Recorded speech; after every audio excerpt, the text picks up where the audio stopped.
Vamos ter uma palavra de oração antes da pregação. Vamos orar. Senhor nosso Deus e nosso Pai eterno, Pai santo e bendito, entramos na Tua presença, meu Pai, pedindo que o Senhor me abençoe nesse domingo de louvor e adoração ao Senhor. Peço perdão dos meus pecados, das minhas falhas. Peço que o Senhor nos ajude, Pai, a entender a Tua palavra, a praticar, Senhor. Nos ajude, meu Pai. Em nome de Jesus é que eu oro e agradeço. Amém. Amém. Amém. Irmãos, a pregação que eu trouxe hoje, gostaria que irmãos convidam a todos a abrirem Tiago, capítulo 4. Tiago, capítulo 4, eu gostaria de, nessa pregação, quando eu estava lendo, um tema para essa mensagem: vontade da carne e vontade de Deus. Sabemos que o ser humano tem muitas vontades, e muitas dessas vontades nem sempre condizem com a vontade que é a vontade de Deus. Então eu convido a todos, Tiago capítulo 4, versículo 1 até o versículo 10. De onde procedem guerras e contendas que há entre vós? De onde, senão dos prazeres que militam na vossa carne? Cobiçais e nada tendes, matai e invejais, e nada podeis obter. Viveis a lutar e a fazer guerras, nada tendes, porque não pedes. Pedis e não recebeis, porque pedes mal, para esbanjares em vossos prazeres. Infiéis, não compreendeis que a amizade do mundo é inimiga de Deus? Aquele, pois, que quiser ser amigo do mundo, constitui-se inimigo de Deus. Ou supondes que em vão afirma a Escritura: é com ciúmes que por nós anseia o Espírito, que ele fez habitar em nós? Antes, ele dá maior graça pelo que diz: Deus resiste aos soberbos, mas dá graça aos humildes. Sujeitai-vos, portanto, a Deus, mas resisti ao diabo, e ele fugirá de vós. Chegai-vos a Deus, e ele se chegará a vós outros. Purificai as mãos, pecadores, e vós, que sois de ânimo dobre, limpai o coração. Afligi-vos, lamentai e chorai. Converta-se o vosso riso em pranto, e a vossa alegria em tristeza. Humilhai-vos na presença do Senhor, e ele vos exaltará. Então é interessante esses versos aqui, que fala da onde que surge a guerra, da onde surge inveja, contendas, tudo dentro do coração humano. Se a gente ligar a televisão, a gente só vê barbaridade acontecendo. Muitas pessoas querem conquistar coisas, mas não têm força para lutar. Tem até força, mas não querem lutar. Mas é interessante, irmãos, que o versículo 2 fala, no finalzinho: nada tendes, porque não pedes. Pedes e não recebeis, porque pedes mal para esbanjares em vossos prazeres. Eu fiquei pensando sobre isso, irmãos, na questão de pedir.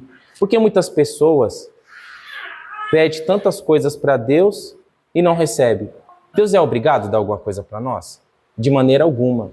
Mas eu vou falar coisas do cotidiano também, se for da sua vontade. Às vezes a pessoa pede um casamento, mas será que esse casamento é para adorar o Senhor? Ou é simplesmente para ter uma pessoa ao seu lado? Ou a pessoa gostaria de ter uma casa, essa casa é simplesmente para ter uma casa ou para receber os irmãos na sua casa? Então essa pregação, eu trouxe essa pregação para pensarmos que não é somente pedir algo para o Senhor, mas também para glorificar o Senhor, que é o mais interessante. Estou falando algumas coisas do nosso cotidiano, porque enquanto estamos aqui na Terra, precisamos dessas coisas. Claro que isso não é o principal. Eu deixei o por último para ser o melhor, tá? Eu vou comentar essas coisas terrenas, depois eu vou comentar espiritual. Mas é interessante isso. Muitas pessoas pedem até um emprego melhor, mas esse emprego, você quer um emprego simplesmente para esbanjar, para ter uma vida de ostentação, ou para glorificar o Senhor? Através dos seus rendimentos, através de ajudar um irmão que esteja passando necessidade. Então, a gente já vê como é diferente quando a gente lê a palavra do Senhor, que muitas pessoas pedem, mas não recebem, pede mal. E claro, depois a gente volta para cá, em Tiago, Romanos capítulo 8, versículo 26. Romanos capítulo 8, versículo 26 ao 27, nós não sabemos orar como convém. E realmente, em Tiago fala que pedes mal, mas está falando em relação a pedir algo que não é da vontade de Deus. É da vontade do próprio ser humano, uma vontade egoísta. Mas em Romanos capítulo 8, versículo 26 e 27, diz assim: também o Espírito, semelhantemente, nos assiste em nossas fraquezas, porque não sabemos orar como convém, mas o mesmo Espírito intercede por nós sobremaneira, com gemidos inexprimíveis. E aquele que sonda os corações sabe qual é a mente do Espírito, porque segundo a vontade de Deus é que ele intercede pelos santos.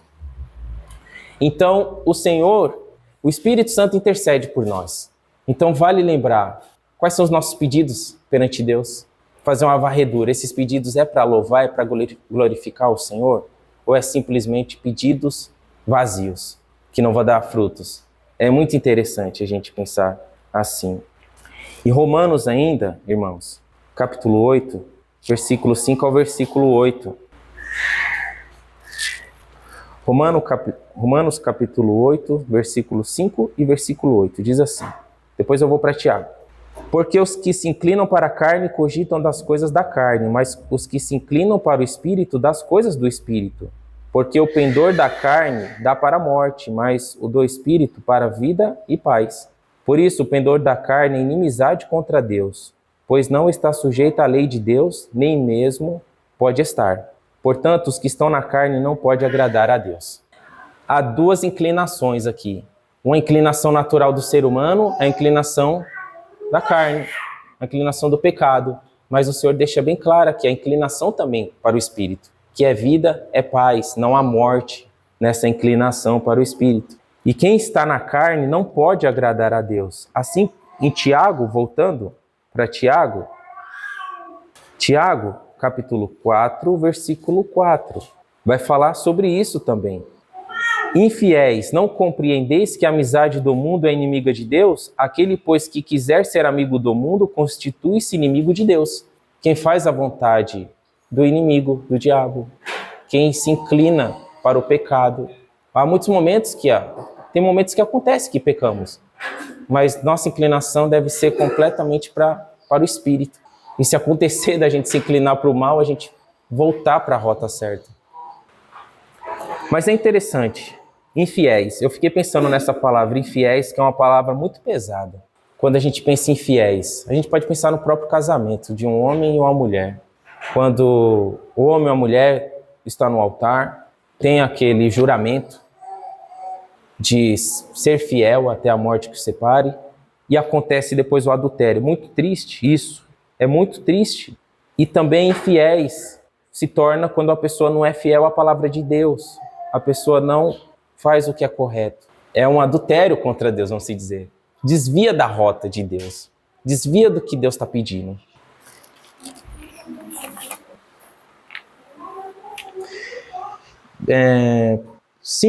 Versículo 5. Ou supondes que em vão afirma a Escritura, é com ciúmes que por nós anseia o Espírito, que ele fez habitar em nós.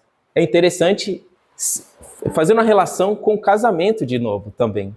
Entre um homem e uma mulher. Quando há um ciúmes, aquele cuidado com a sua esposa. Vou dar um exemplo aqui, de uma vestimenta. Não vai com essa roupa. Toma cuidado, não quero que nenhum homem olhe para você. Que legal, um cuidado. Minha mulher está numa situação ali de risco, deixa eu tirar ela dali. É um zelo, é um cuidado. E os ciúmes que o Espírito anseia por nós é um ciúme saudável, não é um ciúmes doentio. Porque Deus é zeloso, então Ele é cuidadoso por nós. Então o Senhor ele exige que os adoradores adorem Ele, somente a Ele, preste culto somente a Ele. E mais a nenhum Deus minúsculo, né? A qualquer outro tipo de criatura. Versículo 7. Sujeitai-vos, portanto, a Deus, mas resisti ao diabo, e ele fugirá de vós. Chegai-vos a Deus, e ele chegará a vós. Outros, purificai as mãos, pecadores, e vós que sois de ânimos dobre, limpai o coração. A parte de humildade também. A pessoa humilde vai se chegar a Deus. A pessoa humilde vai reconhecer o seu erro. A pessoa humilde vai querer a ajuda de Deus. O soberbo não. Naamã desceu ali para ser limpo, né? Quando estava todo sujo, para ser purificado. Mesmo deve ter sido difícil para ele descer ali, naquele rio podre, né? Muitas vezes. Quebrar o seu orgulho. E muitas das vezes a gente precisa pedir para Deus sim, para Deus nos quebrantar, nos ajudar a reconhecer nossos erros e se afastar do pecado também. Porque só quem pode limpar o nosso coração é o Senhor e limpar nossas mãos. Só Ele. Mas a gente também tem que tomar essa atitude perante o Senhor. Então, 1 Reis, irmãos, 1 Reis, depois voltamos aqui para... Depois voltamos aqui para Tiago. 1 Reis, capítulo 3.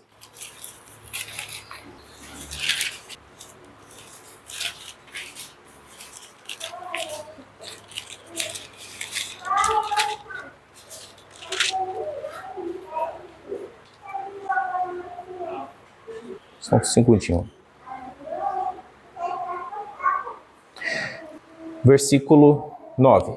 Dá, pois, ao teu servo o coração compreensivo para julgar a teu povo, para que prudentemente discina entre o bem e o mal. Pois quem poderia julgar a este grande povo? Versículo 10. Estas palavras agradaram ao Senhor, por haver Salomão pedido tal coisa. 11. Disse-lhe Deus, já que me pediste essas coisas, e não pedistes longevidade, nem riqueza, nem a morte de teus inimigos, mas pediste entendimento para discernir o que é justo, eis que faço segundo as tuas palavras. Dou-te coração sábio e inteligente, de maneira que antes de ti não houve teu igual, nem depois de ti o haverá. Salomão, mesmo sendo filho do rei Davi, ele poderia o quê? Ser uma pessoa soberba e não pedir nada ali para Deus. Ele pediu para Deus, sim, para que ele ajudasse, para que desse entendimento ali para julgar o povo. E Deus deu muito mais do que Salomão pediu. É bastante interessante nisso. Eu não vim aqui, irmãos, para pregar sobre prosperidade, entenda. Mas a gente observa, sim, que a gente pode pedir, porque isso agradou ao Senhor e isso honrou a Deus. Porque Salomão não fez um pedido vazio, um pedido egoísta. Salomão pediu algo para ajudar as outras pessoas. É interessante. Mas o principal que eu comentei no começo se encontra em Lucas.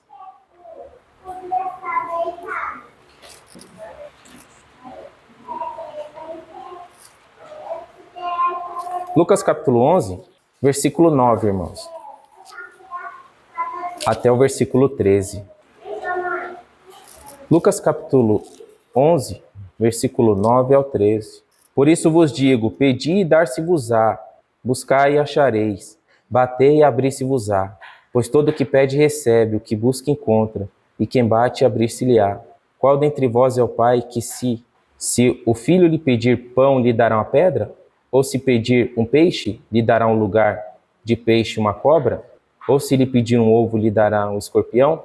Ora, se vós que sois maus saber dar boas dádivas aos seus filhos, quanto mais o Pai Celestial dará o Espírito Santo àquele que lhes pedirem. Então esse é o principal, é o Espírito Santo.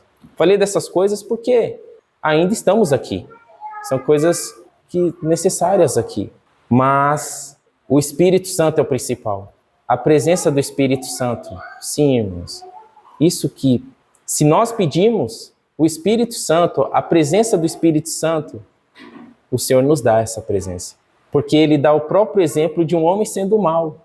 Um pai terreno sendo mau, dá boas dádivas, quer dar o melhor para o seu filho. Imagina para nós, que somos imagem e semelhança dele. Então que Deus nos abençoe, irmão.